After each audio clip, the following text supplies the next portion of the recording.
How are we doing, everyone? This is episode 8 of the G&T show.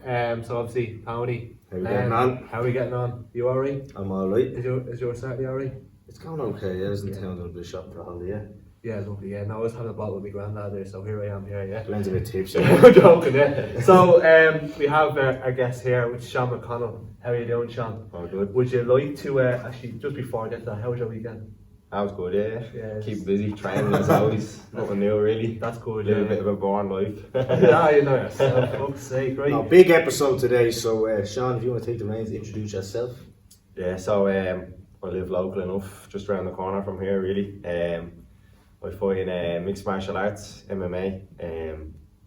I'm trained one as an amateur. I've been doing martial arts since I was 7 years old. I started off in Taekwondo, the Olympic style Taekwondo. My brother and my sister started off in Taekwondo. Was doing that at a high level. I was carded by the Irish Sports Council when I was like 12. I won like a European gold medal, so I was actually the youngest athlete on the card in front of them within all kind of Olympic sports at the time.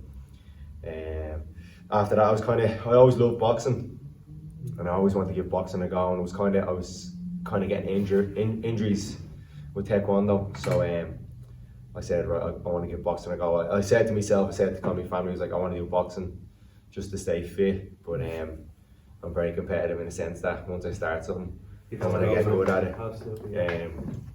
So I started boxing in St. Saviour's, which is in Dorset Street. The reason why I went to there, I was actually a famous boxer from there, which was Darren Sutherland, who won a bronze medal in the Olympics for Ireland. I remember seeing him at the Olympics at the time, and I was just fascinated. Kind of similar in the sense that he was just a real friendly guy on the outside, smiling on the outside, and then when he got into the ring, then he was just a different animal. So I kind of looked at that. I was like, "Jeez, I'm quite similar in that sense, where you need to be able to kind of flip that switch." Yeah, turn into it. Yeah. At the time, it was a documentary on St. Saviour's I'd seen as well. So I was saying to my dad, I want to go to St. Saviour's, even though there was more local boxing clubs around that just had a good reputation, good coaches, a lot of good fighters that came from there. So I went to St. Saviour's. Then I think I was about 15, 16. I remember walking into my first class and I was absolutely shitting it as well.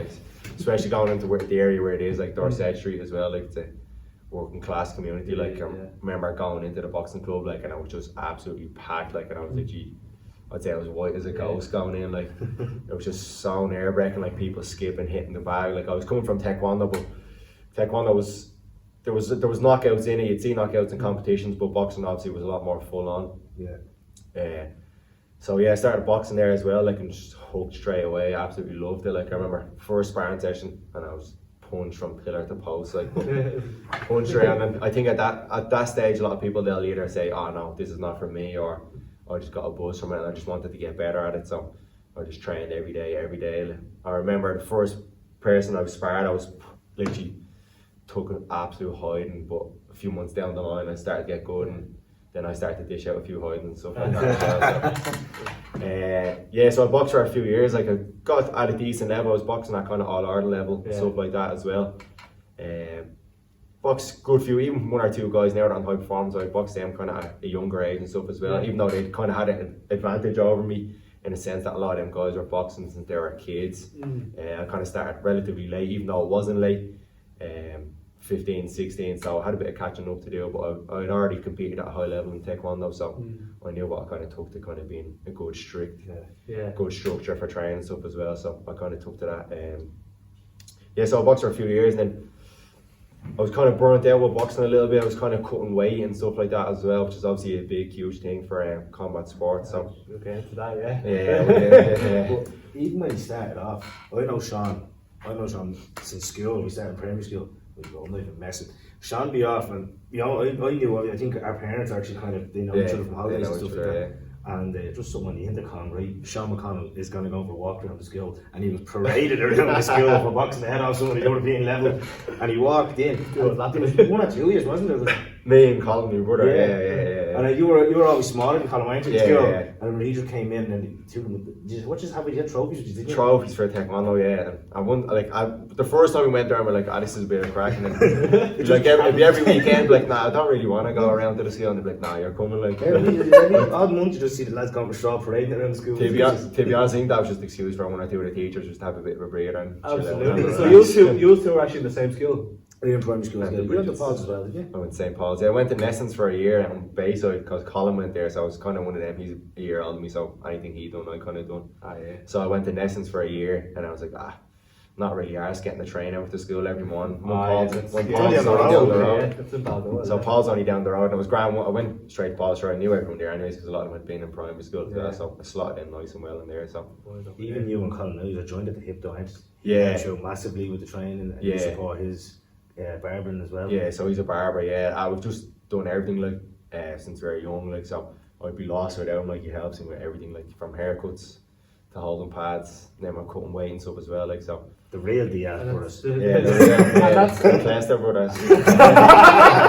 And that's probably a good thing as well, because like you're saying, there's like only a year between you and him. Like, you kind of have like you have basically a sparring partner that you live with. Like, you also go into the backyard and just knock the shit out. And would you be around the same weight as well? Would you? Same weight, yeah. We kind of more for pad work and stuff like that as well. We do a lot of pad. He holds a lot of pad and stuff for me as well. But even just stuff on the weekends, like I don't really. I think a lot of the culture in Ireland as well, like people just kind of go out and drink in a sense. Like we're a bit different. Like we go out and go on a run on the weekend, or we go to Nando's every Saturday, like a religion, like a religion. So we're a bit good at the moment that it's been closed because the takeaway isn't the same. Takeaway in Nando's not the same. When you're in a lifestyle like that, I find it was brilliant. Like me and Anto, obviously we were training for the last 4 months. We didn't go out drinking. And their Saturday nights are more or less the same thing, where we were sitting on our front night because you had a big session on the Saturday, and then we probably would just had food. And I think the whole lifestyle of that is brilliant. But you've been doing it consistently for years, haven't you? 100%. I think, like, especially being over in California was great in the sense that they just live such a healthy lifestyle. Whereas like here, we've such a culture, like we're just going out every weekend. People kind of do the same things repetitive every weekend. Whereas California, they'll go for a swim on the weekend. They'll meet up, they'll go for a jog, go for a bit of food. Whereas here, I just couldn't get my head around. Like I was just never into it. Don't get me wrong. Like I have a fight, I'll go out, have a bit of time off, like and stuff like that as well. But once I went on 1 or 2 nights out, I'm a bit like, right, when's the next fight? You need to earn your drinks, kind of. Even when I learned from a young age I can't drink. I'll go out and have 1 or 2 pints and I'll be a rubber. So I don't know what it is. I just getting more of a buzz out of fighting really. Even I played football when I was younger. I was kind of juggling football and taekwondo for a good while. I played for St. Malachy's. I know a lot of people said they could have been good at football, but I know I could have been good because I just work hard. I think my work hard would have got me far in football as well. But I decided to stay with combat sports. I don't know what it was. It just nothing came close to kind of the buzz of competing. I kind of like solo sports as well. Like, do you know what I mean? Everything's just down to myself. I can't look to me left or right, and it was his fault. It was her fault. It's just you. That's why I find opponents like as well. Like, and there's never any like anger. Like I know people are like trying to call people out and this and that as well. To me, it's just I'm competing against myself. Like it's always been that way. Probably doesn't win me a lot of followers on Instagram as well. Like, do you know what I mean? Because that's the person you are. That's the way it's gone. Like, do you know what I mean? To be honest, for me, I just have to be myself. Like, especially nowadays in the UFC and all these YouTube boxing stuff as well. Like, just people are just putting on these things. Like, and if you're not doing that, like, you just see people saying, "Oh, they're born." But like to me, I think people who are being themselves aren't born at all. Like, do you know what I mean? So especially when it's fake. Don't get me wrong. There's nothing better when 2 lads don't like each other and go at it, and you can sense that they genuinely don't like each other. Like that drags you in. Like, do you know what I mean? Like, but when you can tell a million miles away that it's fake and stuff as well. To me, that's boring. Like, do you know what I mean? Not the other way around. I think while you're on the whole hard work ethic, like I think we should mention the gym you set up, even giving your brother a mention. Your father has helped you massively with it. The gym you have set up at the moment, you want to give a show of where it is and what stories you do. Yeah, so I run a gym from the house. It's a boxing studio, but we do loads of PT and stuff like that as well. Actually, this week, which is the first week, we've started kind of training people with disabilities as well. So, and people with intellectual disabilities like Down syndrome, autism, whatever it may be. So we started that this week, which is really good. We actually got a lot of people in the door this week, so that's something I'm really looking to expand. My dad, he's a bricklayer by trade, so even looking at him, he's no martial arts experience, no sporting background really, but one thing he has is hard work, like every day. Since I was young, I was used to seeing him getting up in the AM, 5:30 every single day, working hard. So I think that was rubbed off on kind of all of us in the family. Even though he's no martial arts experience, like just hard work ethic, day after day, is kind of rubbed off on all of us really. Absolutely. Even when you're working hard, obviously that's one thing. But when you're working hard doing something you love, there's no stopping you in a way, which is good as well. So obviously your studio's called Box Block Studio, isn't it? Yeah. And then so in your backyard you have a boxing room, and then you have a weight room. So is that like so what way do they work? Is it like one does boxing, then one does weights, and do you incorporate the two, or are they separate? Yeah, so it depends. It's kind of tailored to what people want. So you can do boxing, or you can do PT, weighted PT, or you kind of mix both of them in together and stuff as well. So, so the weight room's just newly built. So my boss has built that from scratch. John built that from scratch. When my dad built, I just carried a few wheelbarrows in and stuff. He did my driveway. He did my sister's as well. He's been around already. Left of the game. So that's where you're at now, but let's go back a bit to the boxing. How did that go, and when did you make the jump to MMA from it? Yeah, so I was boxing, and then I was talking about when I was kind of a bit burnt out.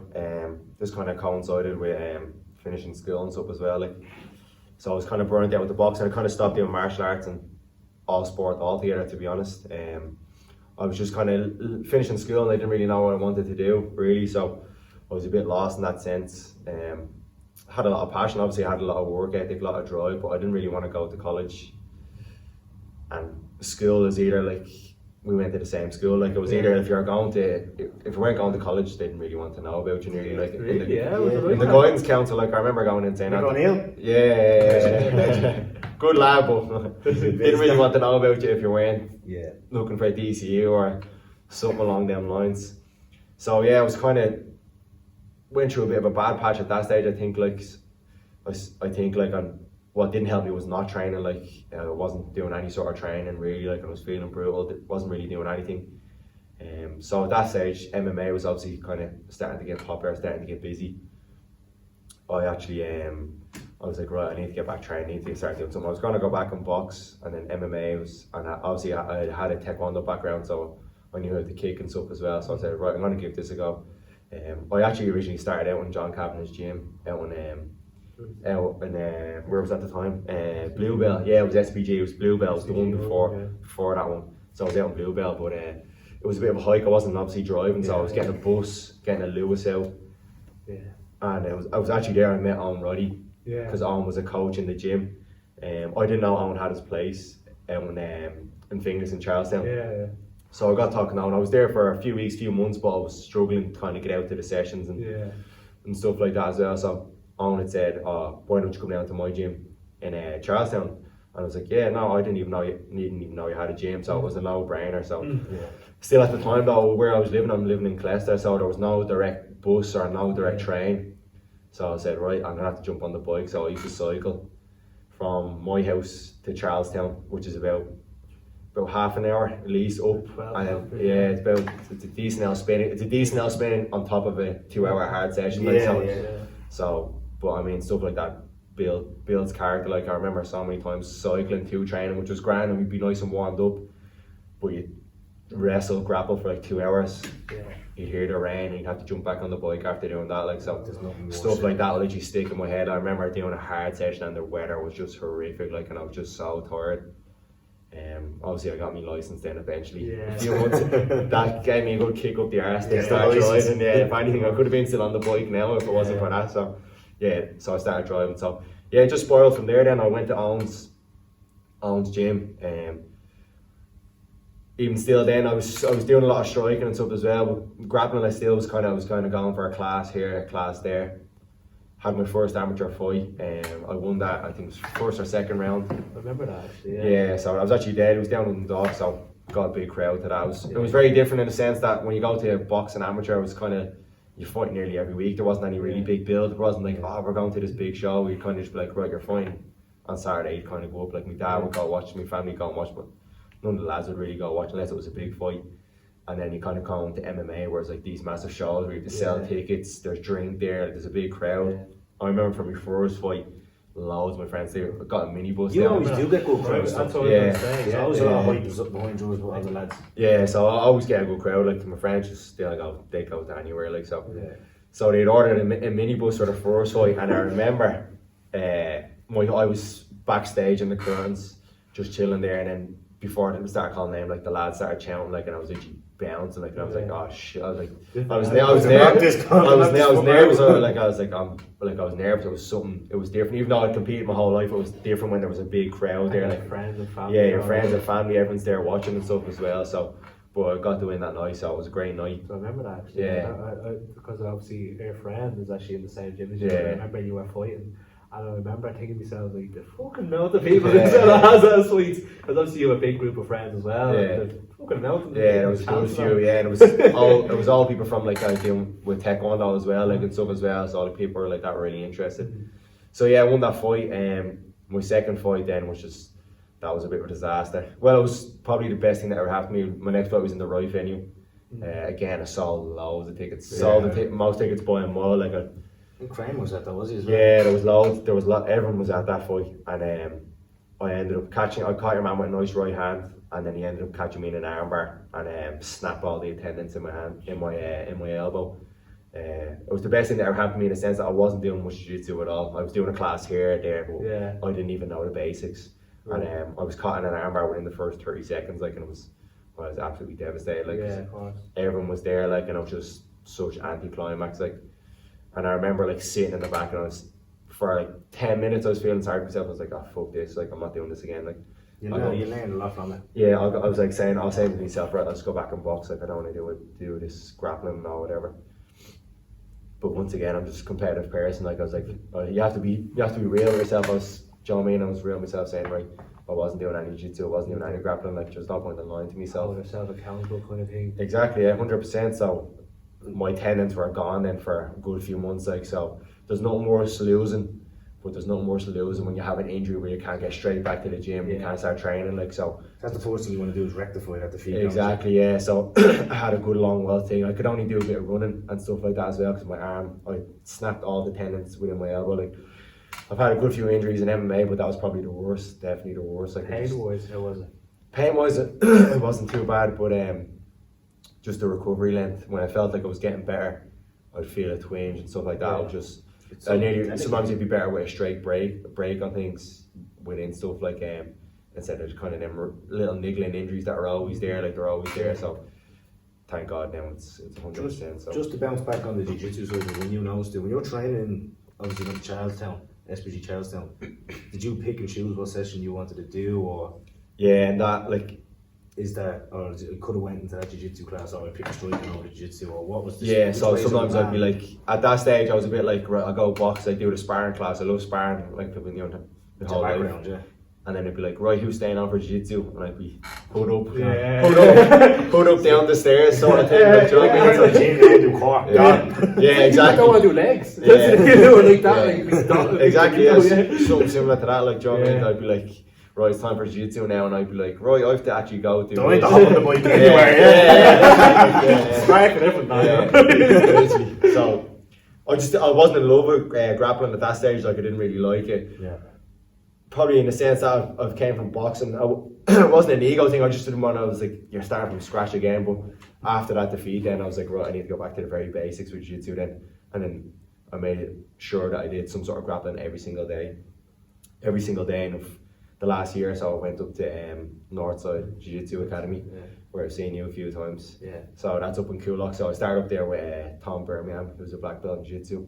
Nice bloke as well. How we getting on, Tom? Really nice bloke. Top lad. So I started up there with Tom, like, and my grappling's just gone to a different level now. Like, he's just really zoned in. Like, he's an expert in jiu-jitsu, like, do you know what I mean? It's just, I think it's those little things as well. It's all well and good being in the gym and the SBG gym. You need to look at stuff outside of that and add on to your arsenal, don't you? Even if it's down to recovery or down to your own endurance or your cardiovascular. You pick your own things that week, and you need to maybe step away from the gym you're in and go somewhere. See a lot of MMA fighters now in the UFC. They all switch camps now. Definitely. Is that for variety for the brain, or is that just a pick at someone's brain who's different? Yeah, it's just different knowledge. Yeah, it's kind of going to experts within the field. Like I would say, Owen Roddy's an expert in every field. Like, but sometimes I just go jiu-jitsu, like to roll with Tom and stuff like that as well. Sure, you do see it kind of even at top level. Like, even like people have their kind of main MMA hub, like where they do all their main MMA, but they might go box somewhere, they might go do Muay Thai, or they might go wrestle somewhere and stuff like that. So it's just trying to be efficient in every single area and learn every single area. I got good at boxing because I boxed in a boxing gym. I got good at kicking, so I did a taekwondo. So to me, it was just, that's a straight jiu-jitsu academy. So when I go there, it's just straight jiu-jitsu.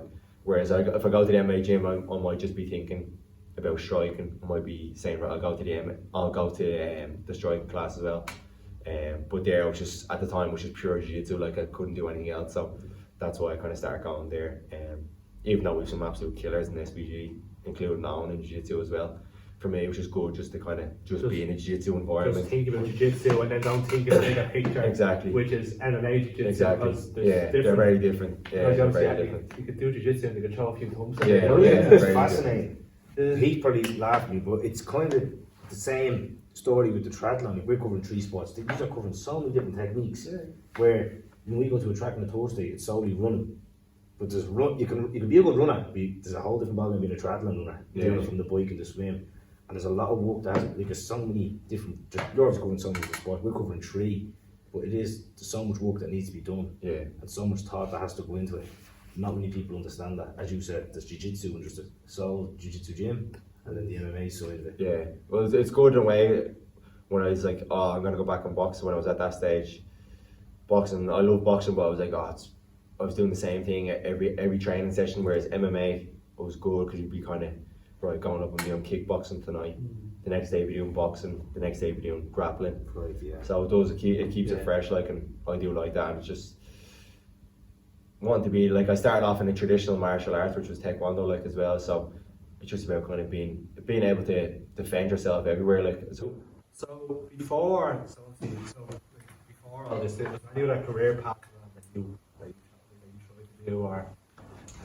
Yeah, so as you were saying earlier, our guidance counselor teacher wasn't the best in that. Nice man. Yeah, nice, a good man, but just wasn't very good. For me as well, that's it was the same with school.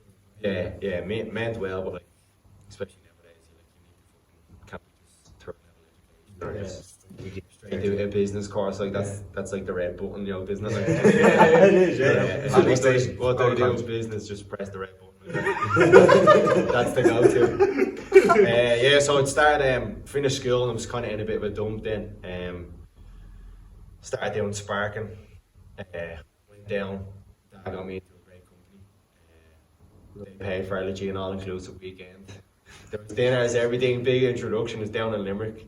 And this is your first few days. This is so they paid like an induction for like down in Limerick. So pay for a lovely dinner, pay for everything like I was like, Jesus, nice. I could get used to this. then, thinking this is what it was. Then a week later, I was thrown onto a site in Blanchardstown. Was there for an hour. Big culty fella, screaming the head off me, saying do this, do that, and then I was like, fuck this. This is not for me, like, whatsoever. So the lads were going for their lunch break, and I was like, right, I'm heading for the bus stop. Called on. They boss, like, everyone had got like a brand new set of tools, so I just threw mine in the canteen. I was like, I left them there and all, I was like, Humbly out for that. Can you sell them a motion or something? I was like, whatever about me leaving, not telling anyone, but they'd be like, he's a cheeky bastard if he takes the tools. So I went straight to the bus stop. My man rang me to see how I was getting on. I was like, well, I'll see you in the next hour. Like, so I was like, I'm not staying here. Fuck that. But yeah, it was the best decision ever. I started going into, from that then I went into a business course. We were just saying business like the go-to. I was about 2 months from finishing that, and then I actually just didn't the apprenticeship. That work, as you said. Just going home to see his face. I'd say all the times, like, people think you'd be scared going into an MMA fight. I was scared going home that day, like, because he'd worked so hard to get in with a great company. So yeah, no, there was murder back and forth for a while. Essentially, I'd done that, and then I'd done the business course, and I left that. So I'd say they're a bit like, he just keeps leaving everything he goes into. But I just wasn't happy. How do you feel mentally though? Were you under pressure? Yeah, definitely under pressure. Like, talked off camera, a lot of people who are 18 think they need to work at college. Yeah, 100%. You think a lot of pressure on them. You feel it? Yeah, you think you have to make. That's what I would say when I'm training lads that come down to me, like, and they're kind of in their leaving cert year, like, they don't know what to do. Just chill, take your time. Like, there's just big pressure, this big rush to get into something like that you're going to do for the rest of your life. Like, the amount of people I know that get great degrees, really good degrees, like, and they're working, they're giving out. They're literally there a week and they're saying, like, do you know what I mean? I was like, I just can't live my life like that. And at that time, I was leaving everything. I wasn't doing much training, so I kind of fell into a bit of a slump. Like, I wouldn't say, I think depression is a term kind of thrown around.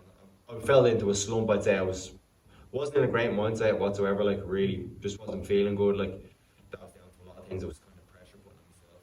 Didn't want to let my mum and dad down. Wanted to make something of my life. Had a lot of get up and go.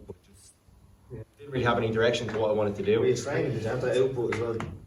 At that stage, I wasn't really doing much training, so I wasn't even getting that release, like, do you know what I mean? Wasn't getting none, so I was doing no training. I was just literally just sitting in the house doing nothing. Even though I had a lot of ambition, like, I wanted to make something of my life.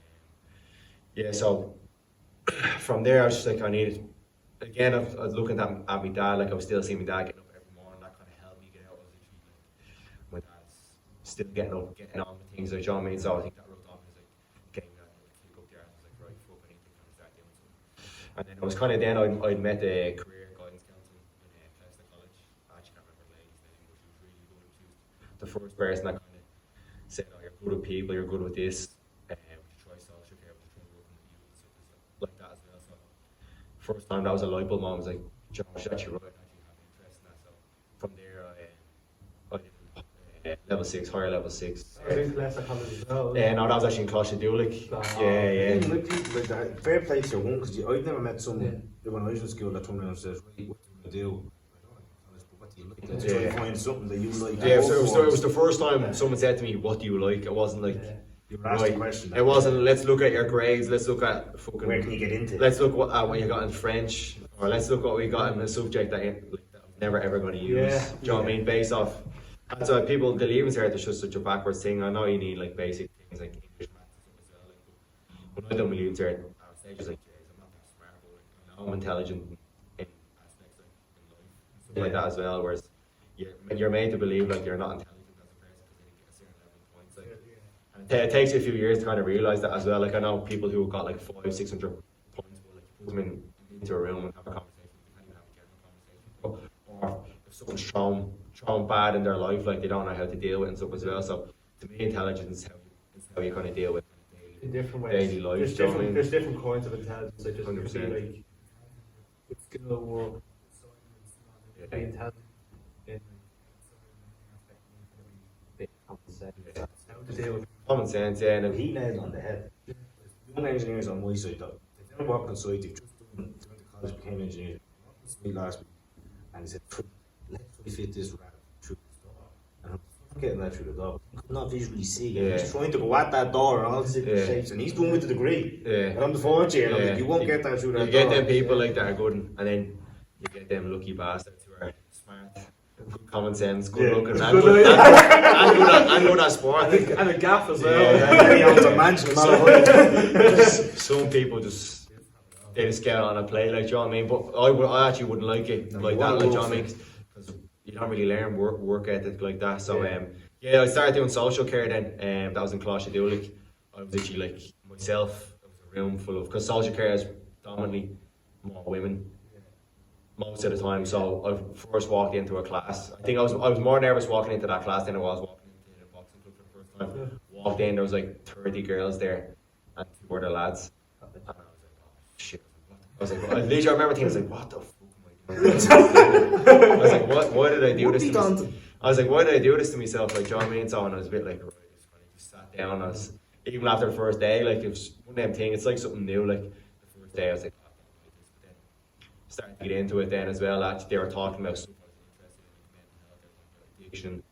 Just stuff I've never sat in a classroom and been like, actually, I'm actually interested in this. Like, I want to learn about this. It was the first time ever. So, yeah, then I got my placement. Trying to get my placement working with youths. I originally got a placement down in Ballybock in the community centre, but it didn't go ahead for some reason. So it was last minute then, so I got a disability one. Had no interest in working with disability. I was like, no, I don't want to work with disability. In my mind, I thought it was one thing, and then when I started doing it, it was a completely different thing. I think a lot of people think people with disabilities are a lot of hands-on. You have to do like literally think they're vulnerable. Yeah, vulnerable. think they have to do every single thing for them. But then it was a big wake-up call for me, seeing how independent some of the guys are. So much more intelligent than me in certain aspects. So yeah, it was a big wake-up call after I finished my placement.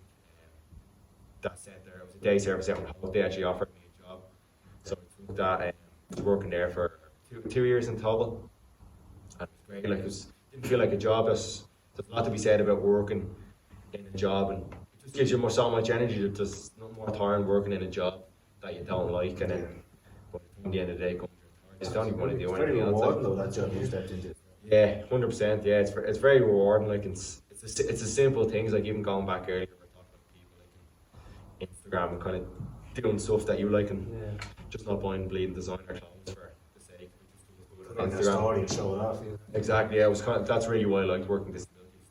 Kind of the simplicity of it. Like, just go for a walk, have a cup of tea, go to the cinema. Like, a lot of stuff people take for granted. So people love a walk in the park. that's it. It's just a day out sort of things. Like, do you know what I mean? So even my friends would be like, "Oh, you're going for a walk today." Like, do you know what I mean? Not thinking as much, but like, it's people like I nearly look up to people with disabilities because they just take the enjoyment out of going for a stroll, going having a bit of food, going for a bit of lunch, going to the cinema. Like, whereas people are always searching for more. But like, it's a stroll for you to get for that kid.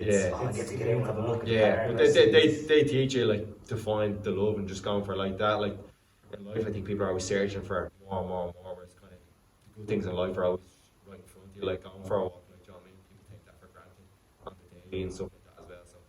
So to me, it's really good. And kind of they've taught me a lot more than I could ever teach them. Like, do you know what I mean? So Our first guest, Darren, he loves the simple things. Darren Morgan, what was the tangent he said?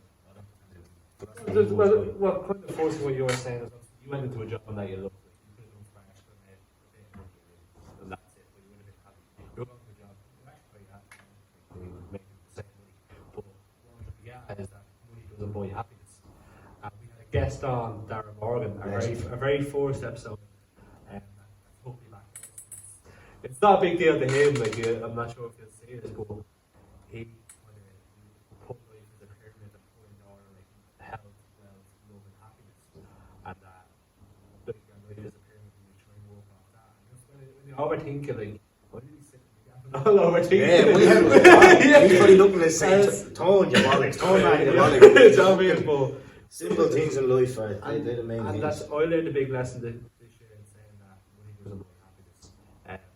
You could be on fucking €700 a week and not be happy, or be on €300 a week and be happy and live a good life. So that was a big lesson. That's what I admire about you. You built your own gym, your own community. You started the disability side of it as well. That's also another way to see you. 100%. And I think a big term, I've been hearing this term since I was younger. I was like, if someone was talking about somebody like they have a great job, I was like, define a great job. Like, just because it pays a good salary. Do you know what I mean? Like, you always hear, he's a great job, he's in this job. I was like, sometimes a lot of time now, don't get me wrong, a lot of people, especially in the IT, when they make the good money in the IT industry, they make good money, but like, are you happy? Like, do you know what I mean? It does. It goes a long way. I think another thing that helped me when I was going through that thing, like, I started to be like grateful. And people always say this, like, gratitude was a big thing that helped me. Like, people will always say, you'll say like someone might pass away or someone might be going through something, and then someone might say an off the cuff comment like, aren't we grateful for this? And then an hour will go by and then you'd be giving out about something stupid. Whereas like every morning I'll wake up and I'll be like, right, what am I grateful for? Like, and it's something that's really helped me. Like some mornings, don't get me wrong, some mornings you wake up like and you're never gonna be like 100% waking up with a smiling face every morning. But I think to strip it back, being like, right, I have food on my table, and it might sound a bit dramatic, but like it's the simple things. Like I'll wake up in the morning saying, right, I can walk today, I can eat. Do you know what I mean? That's a big thing. 'Cause I know I started doing that, but I wouldn't do it in the mornings. I'd normally do it if I'm sitting down, if I'm away. And it's time to get to sit down for the next drink. Then they You were only saying that after triathlon you went to Barcelona. Yeah, like, I actually probably sat there and said, right, in the last 18 months, what I've done in that was actually enjoyed it. But everyone has it differently, but I think that's a big thing. You do need to be grateful for what you have to take that into yourself, appreciate it. You're breathing, everything's okay. 100%. Like when I was going through that, I nearly call it a dark time when I was kind of not training, didn't really know where I wanted to go. That was kind of a big help for me. And it didn't work from the get-go. Like it wasn't like I woke up one morning and I was feeling happy again. It was just something you have to work on day in, day out. Obviously, mental health is a big thing at the moment. Rightly so. It's good to see. Like even still now, the numbers of mental health and suicide in Ireland is insane. Like that to me, that's the real pandemic. I know there's a lot of people have a lot of saying COVID, which we won't even really get into because we're sick. We're sick of hearing about it. But to me, that's a massive one. Like, do you know what I mean?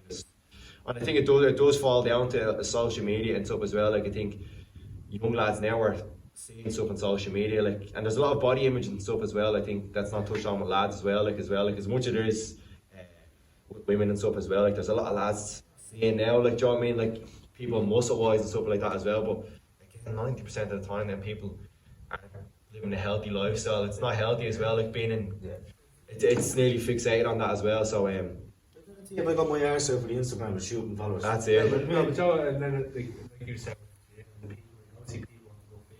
It's really a thing now. You see those lads that go into the gym now when they're 15, 16, and they wouldn't lift the weight yet. They're talking about steroids. They're going on the juice. You know what I mean? Like we were like I said when we were. That's all they see, though. That's all they see on Instagram. That's the thing. Shredded and bulked up. That's the thing. I think veins popping out. Ask them what testing and all this now. The photo shoot is another big thing that's kind of cool. I think everyone and their auntie's kind of doing a focus shoot at the moment. Now, don't get me wrong, it's great to see people have like a focus. I'm all about having end goals. But people are getting in there and kind of taking it the wrong way or going about it the wrong way. I think like instead of just looking for that image, don't get me wrong, just people are looking to kind of go through their physique as well. But like just general education around fitness, around health and stuff, I think is very more important. Like people are thinking more on big, huge arms, shredded body, but it's more of kind of the mental aspect as well. Like so.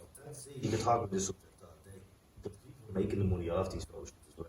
If they're not specifically trying to show these people the relationship with food they need after, because you do starve yourself for 12 hours for a photo shoot. And it's coming from me, like who's made like way bad weight. It's a lot of discipline you have to do now. Fair play to you for the discipline, but is it worth it in the end? And for I actually kind of only educating myself kind of years down the line. I was really like actually kind of created a bad habit.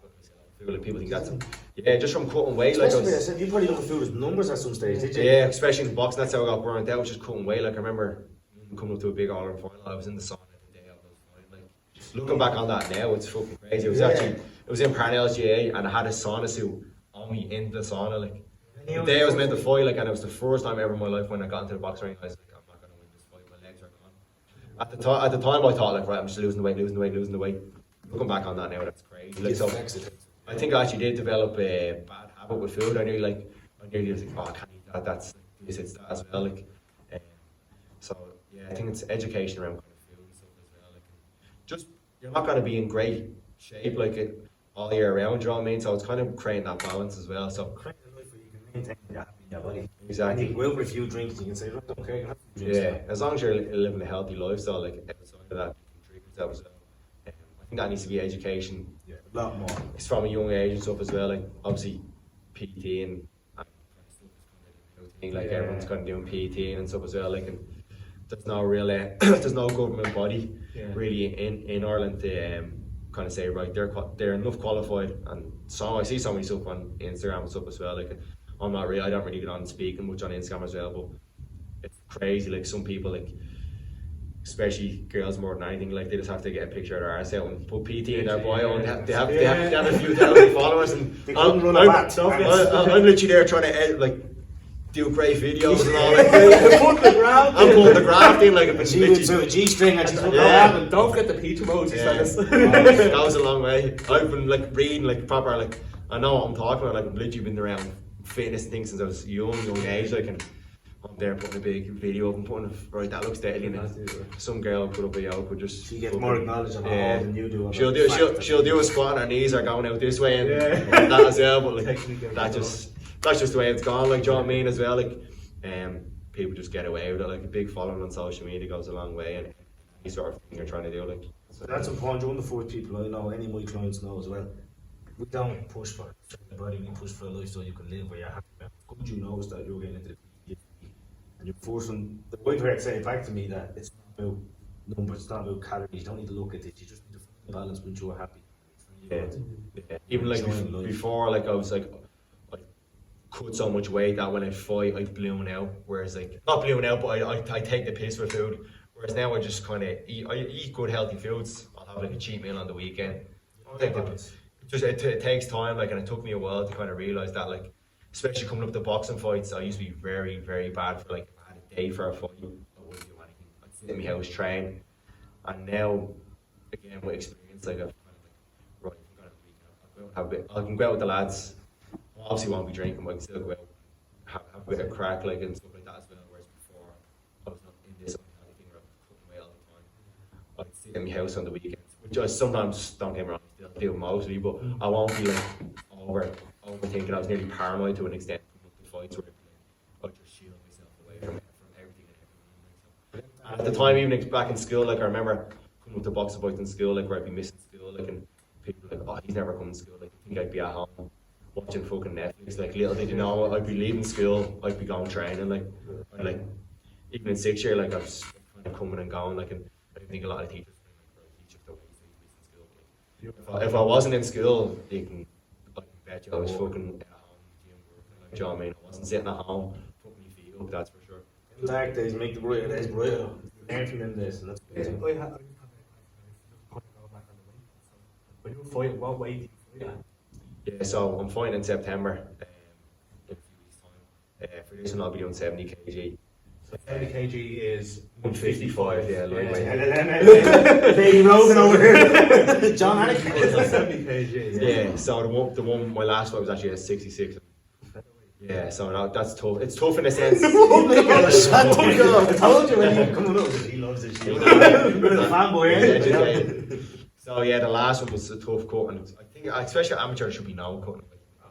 Yeah, so the next one I said me, so I can make that easy because I live a good lifestyle, like, do you know what I mean? Even looking at you now, the frame you have, like, looking at you, like, because obviously we're not stepping on the same scales, but I think you're broader than me, and I'm fucking 86. So, I don't know how you would have got down to 66. Yeah, 66. Now, when I do go professional, I'll probably have to go 66, because people that find that lightweight are coming down from crazy weights, like. Oh, yeah.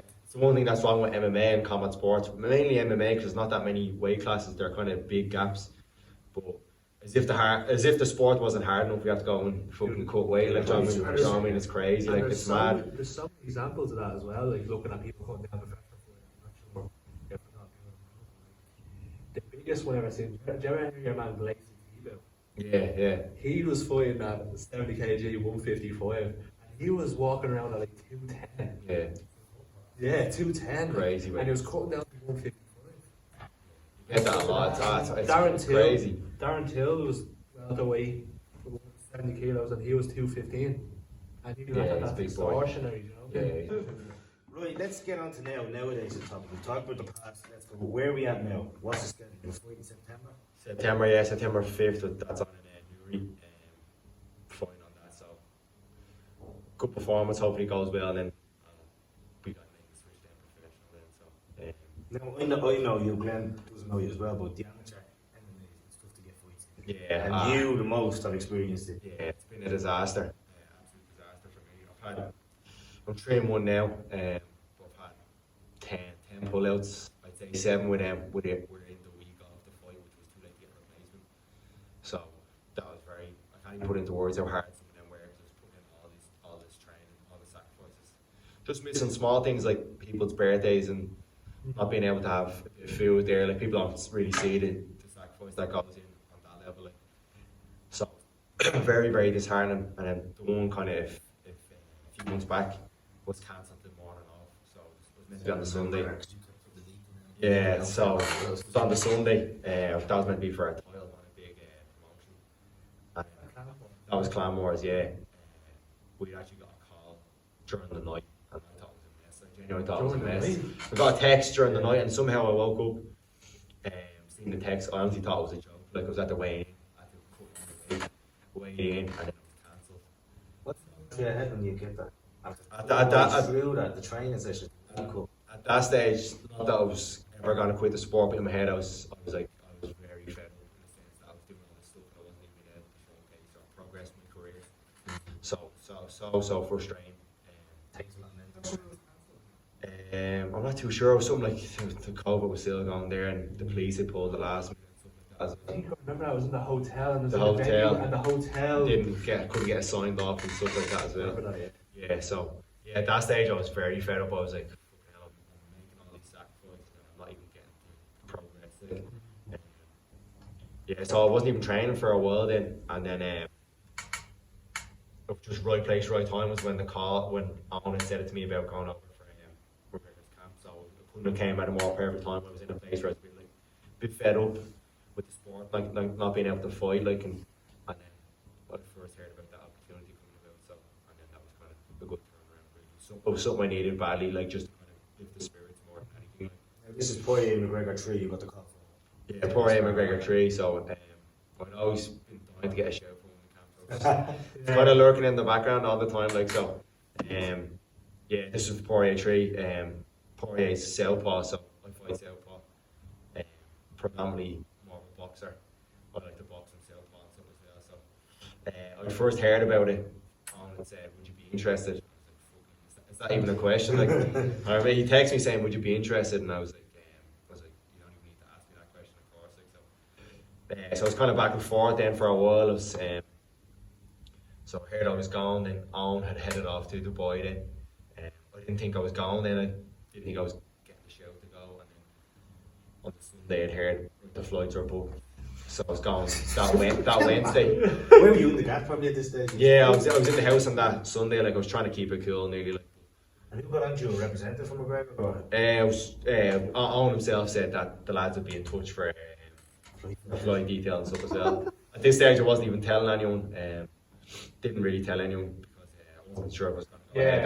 There was still a lot of roadblocks until I was going away on the flight. Obviously, my family, my close friends knew that it was a possibility. So we did our COVID test. That came back grand. So even in my head, I was still right. I'm still not telling people, like, not telling anyone close. So then we went away then on that Wednesday to Dubai. I put a picture with suitcases, as I was saying to you off camera earlier, but a lot of people thought I was just going away for like a holiday / training camp for myself. Like a lot of people didn't even realise. Again, I wasn't going to be like thought I was going to be away for a camp. It's more for my own gain, like just to learn for myself. Well, again, it wasn't people. I know a lot of people that I got that opportunity. You could have built the fuck out. Yeah. It literally, you know what I mean? A lot of people. Prices up to the roof. Training partner, but no, that's not me. Yeah. I know a lot of people that would have been like, "Oh, look at me, I'm doing this." So off we went to Dubai. So we went from Dubai there for a few weeks, California, and that was maybe 2 months. Yeah, 7 weeks, just over 7 weeks. I think. When you rocked into Dubai, now were you straight into the gym with him? Yeah, more or less straight there. Yeah, so straight. So it was a surreal experience. Like, I'd seen him once or twice in the past. Obviously, kind of when I was up at John's gym and stuff as well. Getting the training was a surreal experience. After a day or two, which kind of just becomes normal. Then, like you're kind of just in the click. Yeah, you're just focused on the training and stuff like that as well. So it was great. Though Dubai was seriously hot though. Too hot. I wouldn't recommend going there in the summer. Not many people get to say they've trained with, they've learned from the that emotional known. The sport is actually in the world. Yeah, even those as videos are going to be all over the world. You're going to see videos. definitely. Even obviously, a lot of guys there have been kind of been around that show a lot of the time. Like they've been there for a few camps. Like, but it's nearly only when you get back to Ireland and you kind of looking back, like let's say years to come, will be serious good memories to look back down the line, saying that a role to play within that camp. Like, so even though the result didn't go the way we wanted, but it was still a great experience. And what was the training like? Yeah. And with any sparring partners? Yeah, there was a good few crew. There's kind of people from John's team. There's that from Italy. All different kind of specialists kind of within their area. Yeah. As they say, kind of really like. But yeah, no, the training was second to none. Like, I learned a lot from McGregor himself when we were sparring and stuff. Also from like the coaches and training partners. There's a lot of high level guys there. Everyone was nice.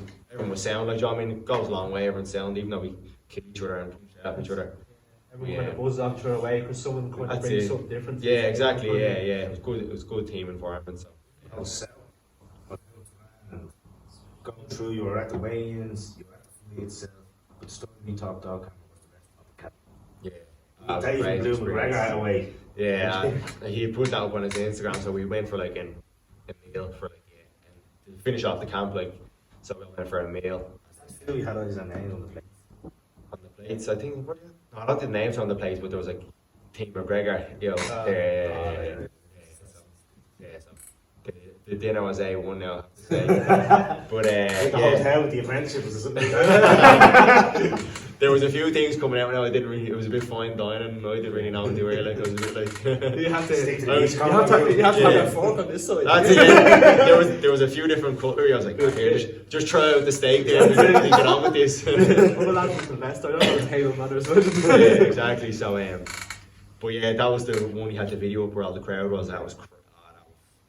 I think we were all still eating away, but he had left, so we were like, I have to go and see this. Like, that was just crazy. Like, people went in there, I think they were in there for a good while, like, just to see the level of fame was crazy. Like, take MMA out of the picture just to see someone who's so famous.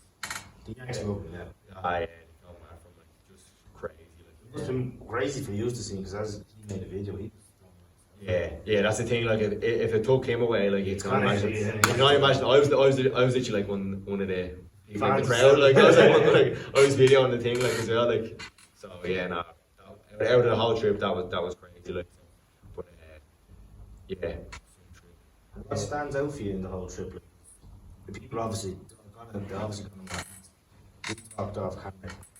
And he is a serious. He lives the life, like, do you know what I mean? He eats well. But you see on Instagram, he's Conor McGregor. Yeah. He wouldn't have got to where he's gotten to if he wasn't like that. So he lives the life as an athlete.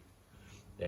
Even being around all the other guys, like, everyone was just good structure. Everyone was eating well, recovering well. They're the kind of things I took around. Even still to this day, like, sometimes when I come to a fight, instead of having a proper recovery day, I'll be like, I'll just do a little bit. Whereas when we were over there, we had a proper recovery day.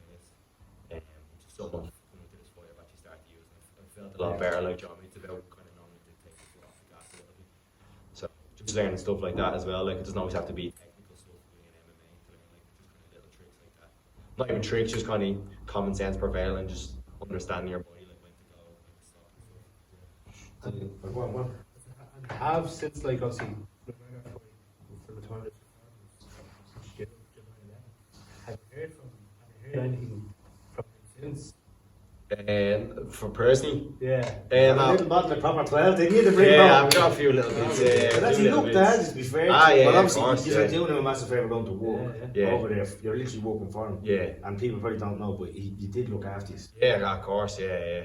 Well, he went straight for a surgery and stuff, so we didn't get to have a buzz. I'd say he was raging more than anyone. He even said he wanted to. Yeah, he would. Yeah, he would. He would have wanted to, like. He had to go have a surgery. If has a broken leg, he's running abuse in the octagon. There's that type of person you can't judge. You can't. But you even see him now, like, he's one leg and he's still training. Like, he looks in great shape. Do you know what I mean? That's just, to me, that's just his mindset He's an unpredictable character. for training. Like, do you know what I mean? Like, he's one leg and he's still doing getting his training. Like, he just lives the life as a good athlete. He needs money. He definitely. Just to walk in. Yeah, I seen it on your story. I think you were out running a few times over there. What's like? Was it Rudy with you?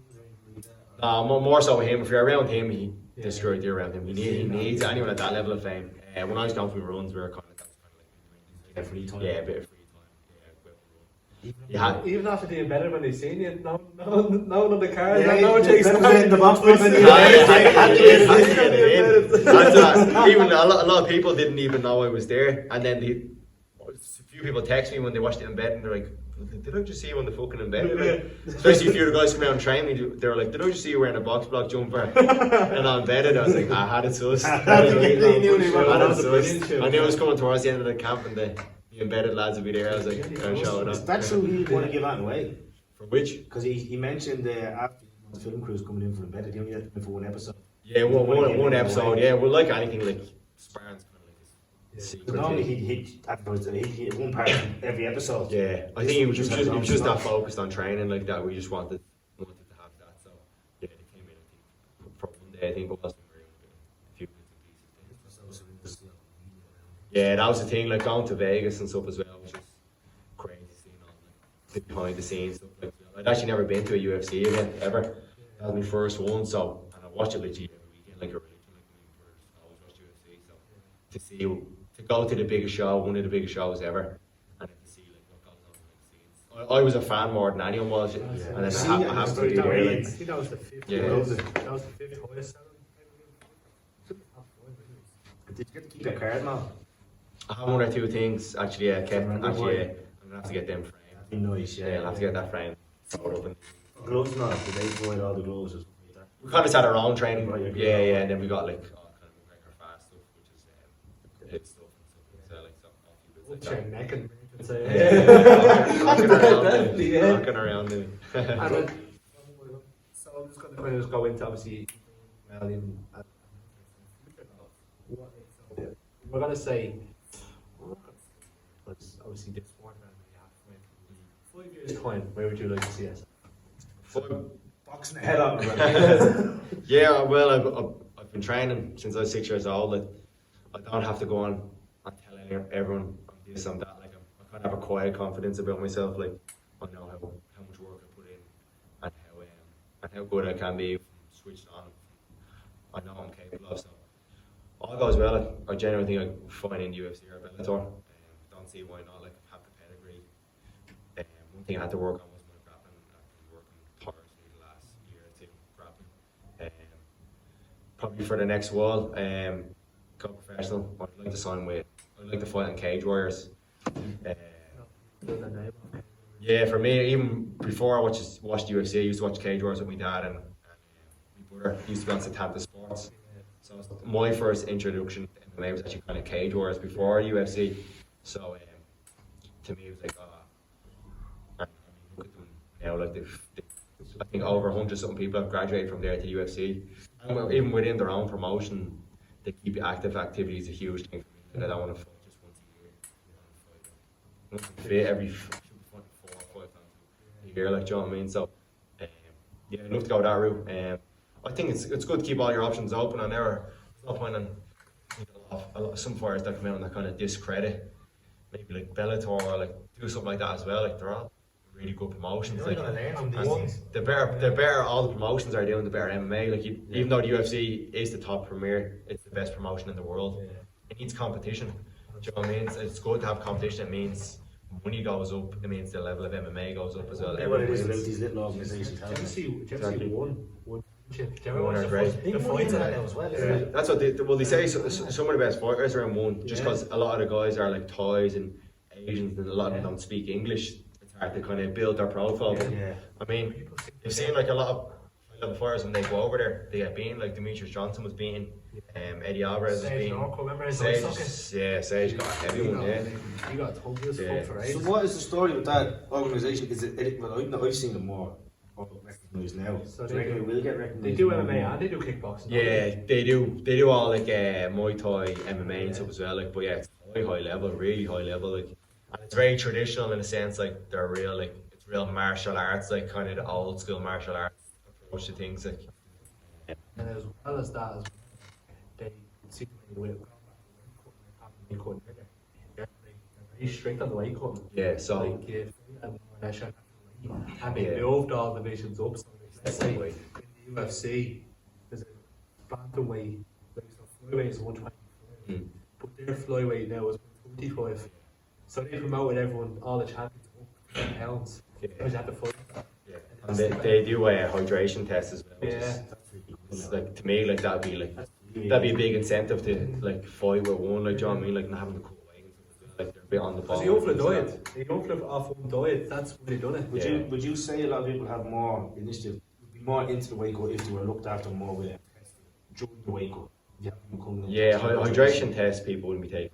But again, I think anything like that, there's always ways around it. Like, do you know what I mean? It's not, people aren't going to stop like using steroids in sports. It's always just going to be smarter doctors or easier ways to get around it. Like, look at TJ Zillow's law. It just came back like after being out.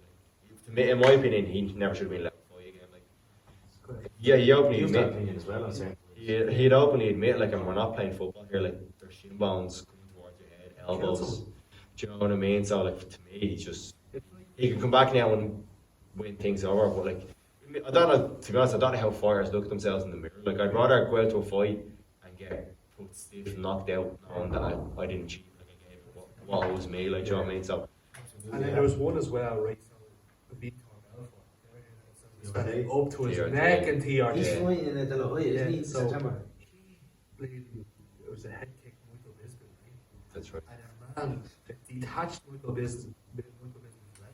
So for the rest of Michael Bisping's career, he was only fighting with essentially one eye, like. But that's. So anytime you hear Michael Bisping talk about Vitor Belfort, he's like he's a fucking prick. Yeah, I'm rightly so. He lost his sight because of your man on the fucking TRT, and you wouldn't know. Obviously, he could have threw the same kick, but if he was on the VRT, there wouldn't have been as much venom, as much fucking talking. I think, do you know what I mean? That's what you get, like, do you know what I mean? I think Bisping has fought a few people now that are on the juicy because he's been around a long time. So. And what's your opinion on Pete? Do you think there's a lot more fighters out there who are? Yeah, even at the amateur scene is definitely like 100%. Common sense and drugs in the amateur. Yeah, there's no testing in amateur MMA, like, so 110%. If people are gonna, no, there's no testing, they're gonna do it. No, you don't do any testing at all at amateur. No testing, which is crazy, like, because considering like it's can be such a dangerous sport, like, and there's doesn't matter what level you're at, it's still the same. I was told by someone who was like high level in like the medical field that does look after a lot of fighters, that in his opinion that there's a high percentage of amateur MMA fighters now that would be. Do you know what I mean? So, well, if there's no testing, people are going to do it. Like, do you know what I mean? So, yeah, 100%. Even the UFC are the only one that have kind of really good system in place. Really sad and stuff as well. A lot of promotions, it's expensive to run testing like that. Do you know what I mean? Some promotions don't have the money to run constant testing like that. So. If Dillashaw wasn't as good as he is, or as known as he is, he wouldn't bang it. You saw the kind of stick to the like the TV ban. Yeah. So it's kind of you saw. Challenge. I know he's done for other circumstances. Yeah. Well, he's getting brought back, but in my opinion, because he knows he's going to settle, regardless if it's once a year or once every 3 years. He want to see this man fight. Yeah, that's a lot of things. Like, the UFC will let, if you bring something to the table. Like, there was a fighter called Paul Daly, he was a famous UK fighter, and he was let go from the UFC because he hit the referee. He hit your man after the he hit your man when the bell had ended, wasn't it? Yeah. Or like hit him after the bell had ended, and he threw him straight away. Like, so, and he's a great fighter, but like it shows if you're bringing a lot to the table, if you're bringing money to the table, pay-per-views to the table, you'll get away with a lot more. McGregor is a prime example. He had a most job in cut your man bleeding open, like he cancelled the whole card. So. We'll wrap it up here, but it's been a pleasure having you on. Thank you. And like we say every episode, we get people on who aren't recognizing the field we do. This man's a prime. Even from your story, from not finding something you love to finding what you love, making a living from it, and training with the best. I'd say, yeah, like, as I said earlier, like, people sometimes look at me and they'll be like, oh, you don't look like you're fighting, or you don't look like you're this. It's not really like I'm getting in to be aggressive or violent. It's more just like I'm competing against myself. Like, I just want to prove to myself that I can do this, I can do that. It's not really like an ego thing. If some people get into the sport, they want to have kind of fame and fortune. I just want to prove to myself that I can get the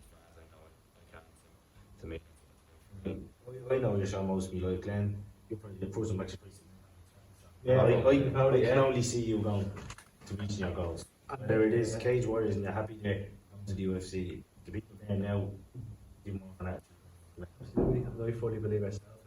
The community you put in even for someone still fighting amateur is unbelievable. Like you said, you have goals for 4 years, one day you said, I have no doubt that you will achieve. I've already been following your career anyways. I've been following you anyways, and don't worry, you'll still have a fanboy. In 5 years we're sitting here with a belt, mate. Slapped on the table, boxing door, like, there you go. Sean, thank you very much. Nice one, boys. Just again, go back to elaborate on the box block. We will tag it in there.